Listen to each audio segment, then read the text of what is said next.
الحمد لله نحمده ونستعينه ونستغفره ونؤمن به ونتوكل عليه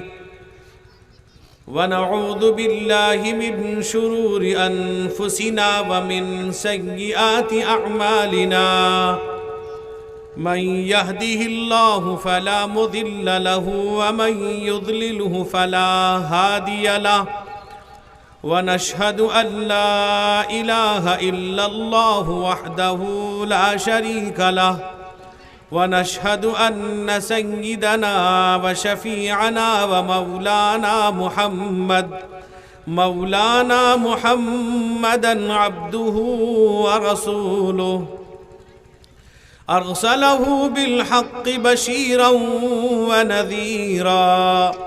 وداعيا إلى الله بإذنه وسراجا منيرا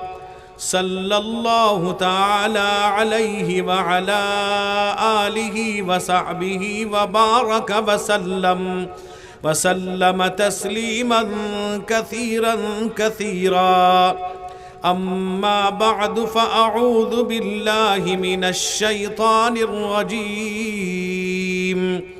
بسم الله الرحمن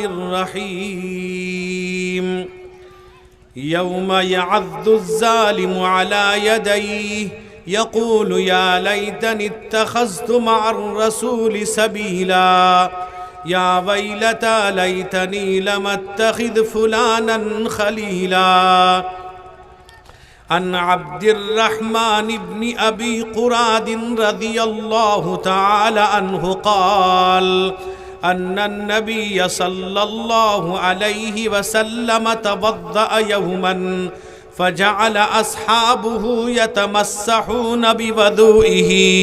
فقال لهم النبي صلى الله عليه وسلم ما يحملكم على هذا وقالوا حب الله ورسوله وقال النبي صلى الله عليه وسلم من سره أن يحب الله ورسوله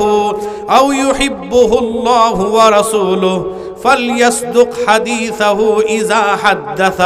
وليؤدي أمانته إذا تمن وليحسن جوار من جاوره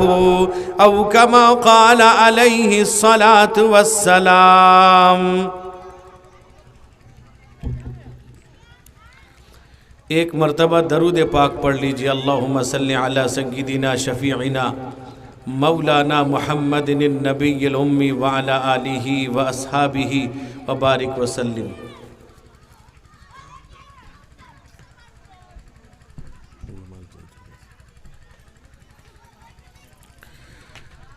دھیرے دھیرے چلو سامنے ہے مدینہ دھیرے دھیرے چلو سامنے ہے مدینہ بارگاہ نبی عرش اعظم کا زینہ دھیرے دھیرے چلو سامنے ہے مدینہ. نوجوانوں اٹھو رب کے پیارو اٹھو نوجوانوں اٹھو رب کے پیارو اٹھو کعبۃ اللہ کے پاس بانو اٹھو گلشن شاہدی کی بہارو اٹھو دو زمانے کو تم زندگی کا قرینہ دھیرے دھیرے چلو سامنے ہے مدینہ بارگاہ نبی عرش اعظم کا زینہ. تجھ کو کیا ہو گیا تو کہاں کھو گیا جاگنے کی گھڑی نوجوان سو گیا تھا کسی کا کسی اور کا ہو گیا ٹوٹ توبہ کر آیا حج کا مہینہ دھیرے دھیرے چلو سامنے ہے مدینہ بارگاہ نبی عرش اعظم کا زینہ. شادیوں میں یہ مانگن کی منحوس رسمیں جنہیں پورا کرنا بھلا کس کے بس میں، شادیوں میں یہ مانگن کی منحوس رسمیں، جنہیں پورا کرنا بھلا کس کے بس میں، زمانہ ہے مدہوش گانجا چرس میں، پتا پتر کا بیچے جیون کا بیمہ، دھیرے دھیرے چلو سامنے ہے مدینہ، بارگاہ نبی عرش اعظم کا زینہ، جانور تو نہیں ہے میرے نوجوان، تجھے بیچ ڈالیں تیرے باپ ماں، تو ملت کا سرمایہ ہے بے گماں، تو توحید و سنت کا رنگی نگینہ، دھیرے دھیرے چلو سامنے ہے مدینہ، بارگاہ نبی عرش اعظم کا زینہ، اٹھائے ہوئے چل تو سنت کا پرچم،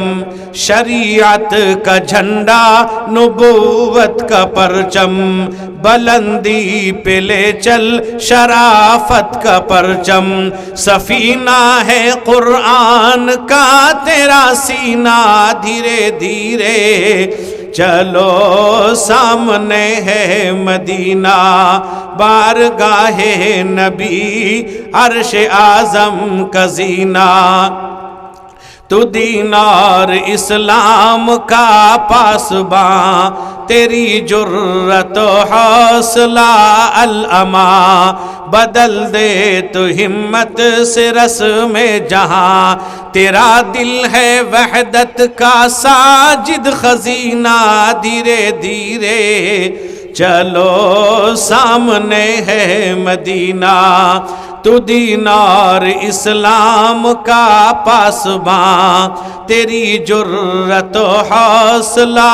الامان، بدل دے تو ہمت سے رسم جہاں، تیرا دل ہے وحدت کا ساجد خزینہ، دھیرے دھیرے چلو سامنے ہے مدینہ، بارگاہ نبی عرش اعظم کا زینہ، اللہ اللہ اللہ لا الہ الا ہو، اللہ اللہ اللہ لا الہ الا ہو، زور سے پڑھیے، مجھے پتہ بھی چلے آپ سننا چاہتے ہیں، زور سے پڑھیں، اللہ اللہ اللہ لا الہ الا ہو، اللہ اللہ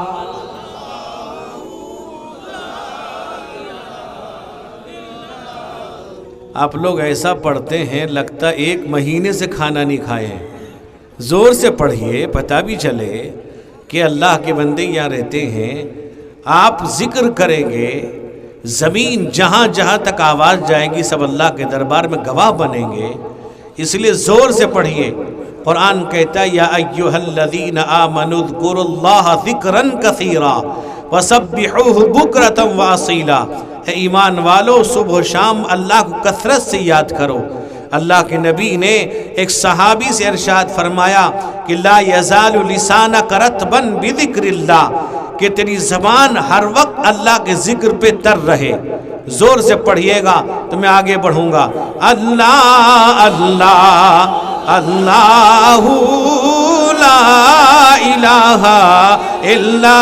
ہو، اللہ اللہ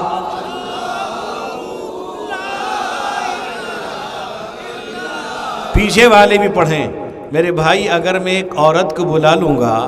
ایک عورت آپ کے پورے آواز کو دبا دے گی۔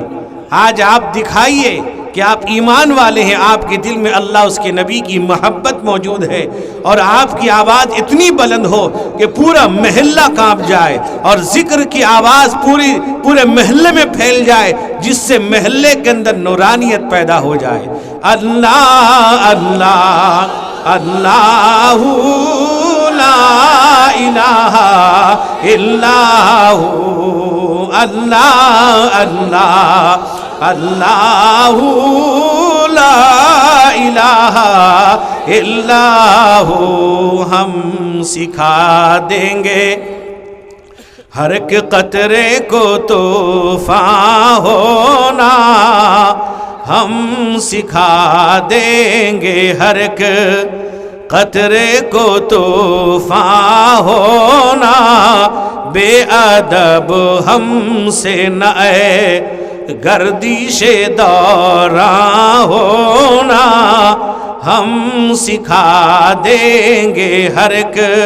قطرے کو طوفان ہونا، بے ادب ہم سے نہ اے گردش دوران ہونا، مستقل طنز ہے آئین چمن بندی پر، مستقل طنز ہے آئین چمن بندی پر، اپنے ماحول سے پھولوں کا پریشان ہونا، اپنے ماحول سے پھولوں کا پریشان ہونا، ہم سکھا دیں گے ہر ایک قطرے کو طوفان ہونا، وہی تن کے لیے جاتے ہیں بہا کر ہم کو، وہی تن کے لیے جاتے ہیں بہا کر ہم کو، اے قمر ہم نے سکھایا جنہیں طوفان ہونا، اے قمر ہم نے وہی تن کے لیے جاتے ہیں بہا کر ہم کو، اے قمر ہم نے سکھایا جنہیں طوفان ہونا، اے قمر ہم نے سکھایا جنہیں طوفان ہونا۔ صدر محترم حضرات علماء کرام، معزز حاضرین، میرے بزرگوں، بھائیوں، جوانوں، قابل احترام میری مائیں اور بہنیں، آج آپ کے اس پروگرام کا تیسرا دن ہے۔ ابھی مجھ سے پہلے مبلغ اسلام حضرت مولانا محمد بلال صاحب قاسمی دامت برکاتہم، نائب محتمم جامعہ ارشد العلوم سبلنگ، کا ولولہ انگیز خطاب آپ سبھی حضرات سماعت فرما رہے تھے۔ اسی طرح ہندوستان کے مشہور و معروف شاعر اسلام، ایک انوکھے شاعر، ہم سب کے پسندیدہ شاعر جناب حافظ و قاری قمر الاسلام صاحب قمر، ایک انوکھے انداز میں نعت پاک آپ حضرات کے سامنے پیش کر رہے تھے۔ آپ حضرات اس سے محظوظ ہو رہے تھے۔ میں بھی آپ کے سامنے چند لمحے کے لیے حاضر ہوں۔ ہمارے جناب کمال الدین بھائی نے یہ کہا کہ یہاں ہم لوگوں نے، نوجوانوں نے، یہاں کے بزرگوں نے، یہاں کی ماں بہنوں نے بڑی محبت، بڑی محنت کے ساتھ پروگرام کا انعقاد کیا ہے، آپ کو حاضری دینی ہے۔ تو میں ایک جگہ جلسے سے ہو کر آپ کے یہاں حاضر ہوا ہوں۔ دعا کیجئے اللہ رب ذوالجلال ہم جتنی بات سنے ہیں اور سنیں گے، اللہ مجھ کو بھی آپ کو بھی عمل کرنے کی توفیق عطا فرمائے۔ سب سے پہلے تو ہم سب کی ذمہ ضروری ہے کہ ہم اس شخصیت کے لیے ہاتھ اٹھائیں جو جس شخصیت کے ذریعہ سے میرے دوستو اڑیسہ کے بہت سے علاقے کفر و شرک سے بچ کر ہدایت کا راستہ اختیار کر گئے اور جن کی قربانیوں کے نتیجوں میں بہت سے علاقوں میں دین و شریعت کا ڈنکا بجا، وہ شخصیت مربی مکرم، عالم ربانی، ہم سب کے مربی، ہم سب کے بڑے، ہم سب کے کرم فرما حضرت العلامہ حضرت مولانا الحاج محمد جلال صاحب قاسمی دامت برکاتہم، صدر جمعیت علماء اڑیسہ و امیر شریعت اڑیسہ، محتمم مدرسہ ارشد العلوم سبلنگ، جو اس وقت سخت علالت کی زندگی گزار رہے ہیں، ہم سب کی ذمہ داری ہے کہ ہم نجی دعاؤں میں بھی، عمومی دعاؤں کے اندر بھی، نمازوں کے بعد بھی نفلیں پڑھ کر، روزہ رکھ کر، تلاوت کر کے حضرت مولانا کے لیے، صحت کے لیے، حیات کے لیے اور ان کے عمر میں برکت کے لیے دعا کریں۔ میرے دوستو، آپ کو اندازہ نہیں ہے حضرت مولانا جلال صاحب کی شخصیت کیا ہے۔ اس وقت پتہ چلے گا جب ان کی آنکھیں بند ہو جائیں گی، ہم صرف پچھتاتے ہوئے رہ جائیں گے، پھر مولانا جلال تو نہیں مل سکتے۔ پچھتاوے کے علاوہ ہمارے پاس کچھ نہیں ہوگا۔ آج ہمارے پاس موجود ہیں، ہم صبح و شام دیکھتے ہیں، ہمیں ان کی قدر و منزلت کا اندازہ نہیں ہے۔ جب وہ اس دنیا رخصت ہو جائیں گے تب پتہ چلے گا کتنا بڑا خسارہ ہوا اڑیسہ کے اندر، کہ جو شخصیت ذرا سے اڑیسہ میں کوئی بھی پریشانی آ جائے، کسی قسم کی پریشانی آئے، مسلمانوں پر ہو، غیروں پر ہو، زمینی ہو، آسمانی ہو، کسی بھی طرح کی دشواری پیش آ جائے، وہ شخص سب سے پہلے کھڑا ہوتا ہے اور یہ آواز لگاتا ہے اڑیسہ والوں کو کہ دیکھو جو اس حال کے اندر پریشان ہیں، جو پانی میں گھرے ہوئے ہیں، جو طوفان کے زد میں ہیں اور جو پریشان حال ہیں، ان کی مدد کیسی کی جائے۔ آپ کو پتہ نہیں ہے کہ حضرت مولانا نے ارادہ کیا کہ کیرلا کے اندر جو سیلاب آیا، تباہ کن سیلاب، جس سے عمارتیں ختم ہو گئیں، اور جمعیت علماء ہند نے وہاں کام کیا، حضرت صدر جمعیت علماء ہند حضرت مولانا سید ارشد صاحب مدنی دامت برکاتہم کا حکم ہوا کہ ہر جگہ سے یہ تعاون پیش کیا جائے تاکہ کیرلا میں بسنے والے ان غریب مسلمانوں کا گھر بن جائے جو بے سہارا ہو گئے تھے، بے گھر ہو گئے تھے۔ میرے دوست بزرگوں، اس وقت حضرت مولانا جلال صاحب دامت برکاتہم نے پورے اڑیسہ کا دورہ کیا۔ تقریباً حضرت مولانا نے اکیلے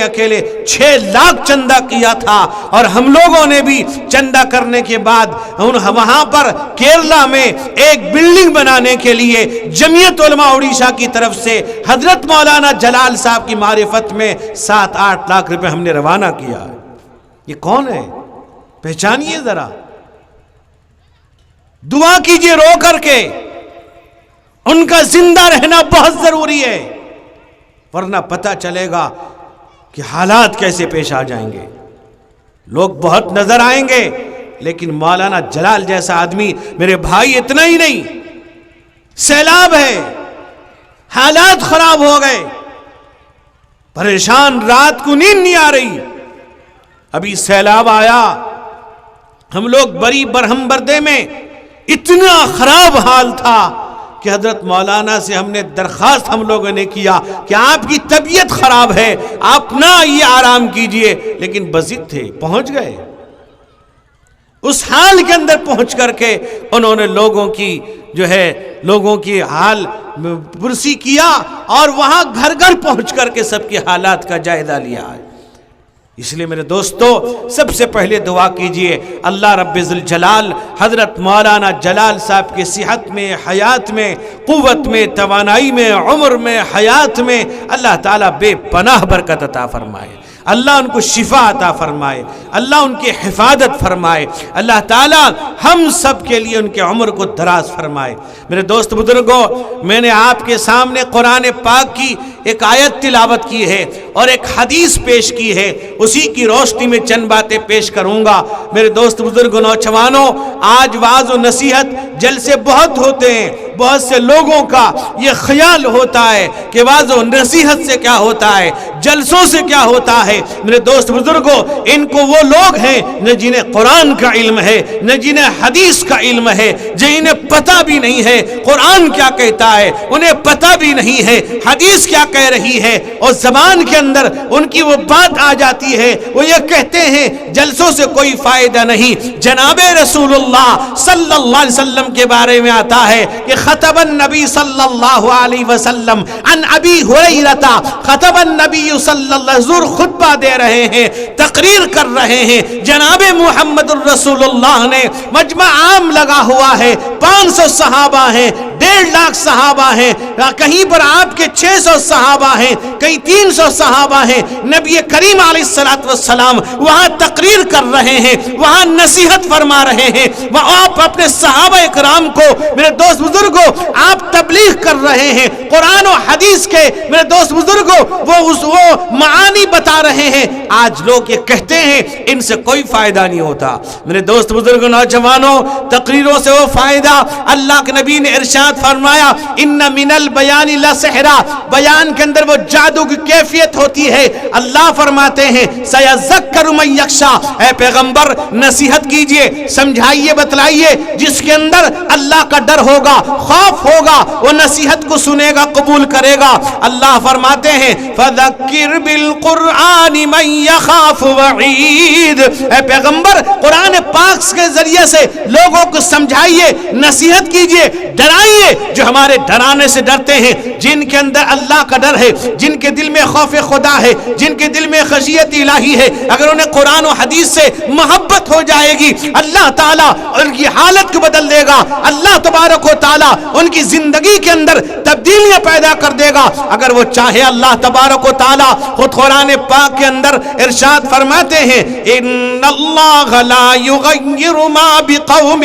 حتی یغیر ما بانفسہم، اللہ کہتے ہیں اللہ تعالیٰ اس قوم کی حالت کو، طبیعت کو، حیات کو اس وقت تک نہیں بدلتے ہیں جب وہ خود بدلنے کا ارادہ نہ کرے، جب اس کی نیت اچھی ہو، اس کی نیت بھلی ہو، خوف خدا ہو، خشیت الہی ہو۔ میرے دوست بزرگ نوجوانوں، پہلے جو قرآن پاک جس مطبع کے اندر، جس پریس میں قرآن پاک چھاپا جاتا تھا، اس مطبع کا نام تاج کمپنی، تاج کمپنی کا آج بھی قرآن پاک چھپا ہوا موجود ہے ہمارے گھروں میں، مسجدوں میں، مدرسوں میں ہم تلاوت کرتے ہیں۔ تاج کمپنی پریس کا چھپا ہوا ہے قرآن پاک کا۔ اس تاج کمپنی کا جو مالک تھا وہ ایک غیر مسلم تھا، مسلمان نہیں تھا، وہ ہندو تھا، جس کا نام تھا نول کشور۔ نول کشور کی عادت یہ تھی، اسے معلوم تھا یہ مسلمانوں کا کلام ہے، اسے معلوم تھا یہ اللہ کا نازل کی ہوئی کتاب ہے،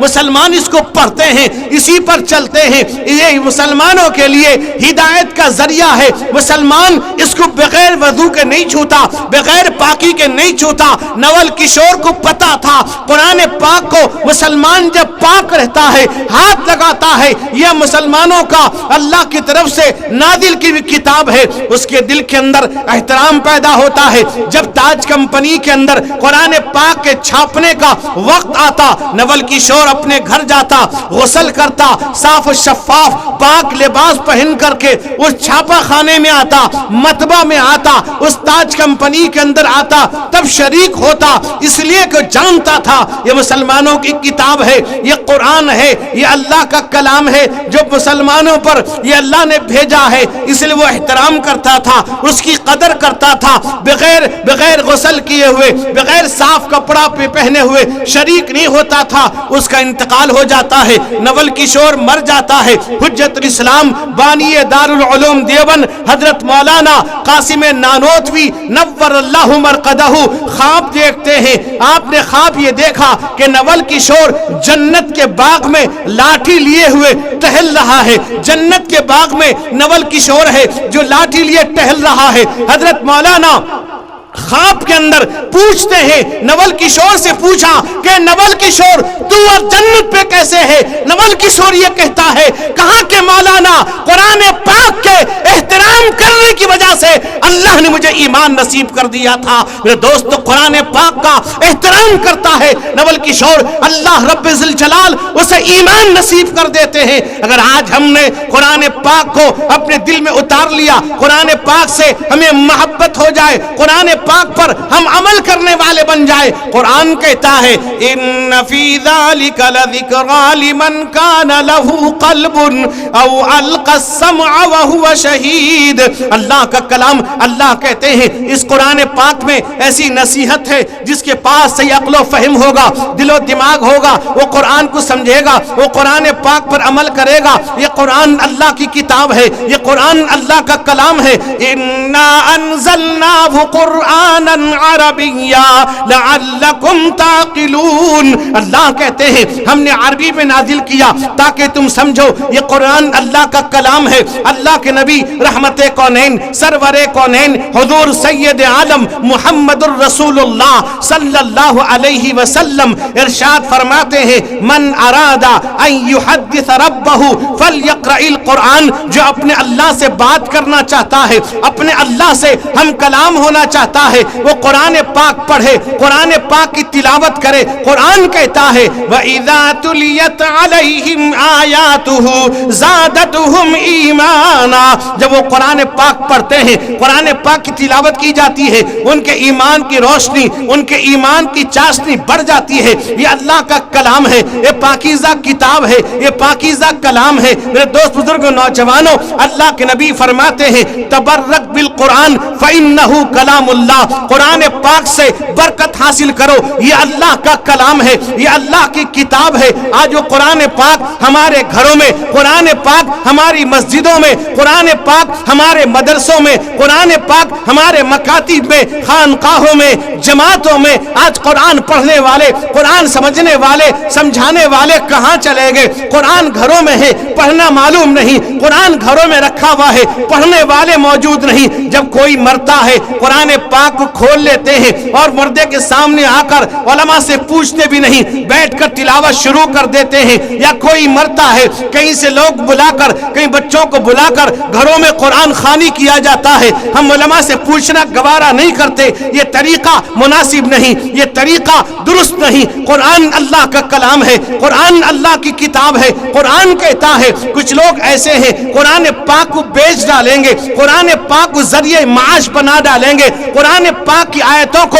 بیچ ڈالیں گے۔ یہ قرآن میرے دوست بزرگوں، پوری دنیا تو کیا پوری کائنات بھی قرآن پاک کی قیمت کو ادا نہیں کر سکتی، پوری دنیا بھی قرآن پاک کی قیمت نہیں بن سکتی۔ اللہ کا کلام ہے، قرآن پاک کا ایک حرف۔ حضرت عبداللہ ابن مسعود رضی اللہ عنہ، یہ صحابی ہیں، حضرت عبداللہ ابن مسعود ہیں جن کا لقب تھا صاحب الوسادتی والنعلین والمطہرہ۔ ان کا لقب یہ تھا، اللہ کے نبی کا بستر لے کر جاتے، آپ کا بستر بچھا دیتے، بستر اٹھا دیتے، آپ کو جوتا پہناتے، آپ کا جوتا اتار دیتے، آپ کے لیے وضو کا پانی لا کر رکھ دیتے تھے، انتظام کرتے تھے۔ اس لیے ان کا لقب تھا صاحب الوسادتی والنعلین والمطہرہ۔ روایت میں آتا ہے حضرت عبداللہ ابن مسعود کہتے ہیں اللہ کے نبی نے ارشاد فرمایا، اللہ کے نبی کا ارشاد ہے کہ من فرمایا من قرأ حرفا بکتاب اللہ فلہ بہ حسنہ والحسنۃ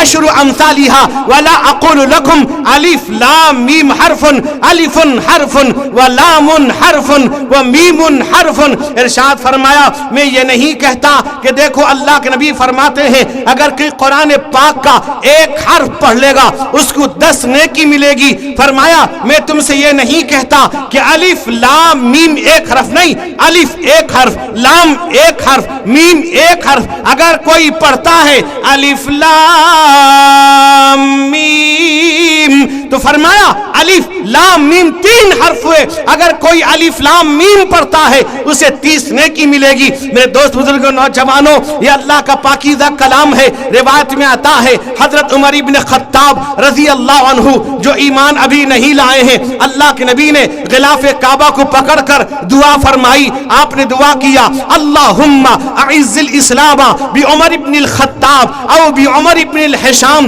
اے اللہ اس سرزمین میں دو عمر رہتے ہیں، ایک خطاب کا بیٹا ہے، ایک حشام کا بیٹا ہے۔ میرے دوستو عمر ابن حشام ابو